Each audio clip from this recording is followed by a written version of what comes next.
On the day before the occupation of the Palestinian territories turned 50 years old, thousands of people gathered in New York City for the Celebrate Israel Day parade. But with over 50 years of military occupation and 70 years of dispossession of Palestinians, it's no time to celebrate.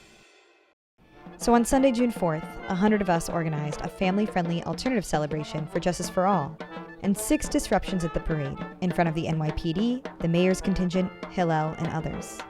Queer Jews organized one action to coincide with the LGBT contingent. We did this because queers are used in a very specific way by Israel advocates.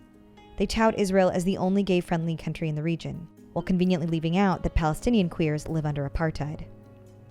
We were prepared to face harassment, police, and arrest at our action to show that we do not celebrate apartheid. But we weren't as prepared for the savvy hit pieces that came out and tried to reframe and slam us, queers, as homophobic villains. Here's what you need to know. We're queer. We're JVP members and allies. We pulled off a beautiful and powerful action, and the time-honored tradition that calls on us to bring injustice into the public sphere so it cannot stay ignored.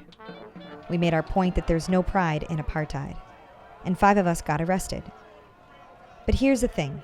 A malicious retelling of our action is being told by the same people who say that Jewish Israelis are the victims in the 50 years of brutal military occupation of Palestinians and their land.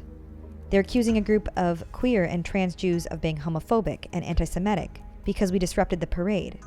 But it wasn't a Jewish community parade. It was a celebration of Israeli policies. They accuse us of pushing and shoving and of a hate crime against other queers, even though we weren't the ones doing any pushing and shoving. And they're trying to remake the action as though JVP sought specifically to target Jewish queer youth. JVP would never do that. In reality, 100 Jews sought to raise the question of Palestine, and did so at 6 different points. And at one of those points, we, queer and trans Jews, raised that question in front of the LGBT contingent, which also included some young adults. We hope that any young adults who did participate that day saw that we conducted ourselves with a kind of solidity and serenity that comes from knowing that the risks you take are worth it, because you are supporting a movement you believe in with all your heart. We hope any Orthodox queers who participated know that we believe in your right for freedom and dignity just as much as anyone else's.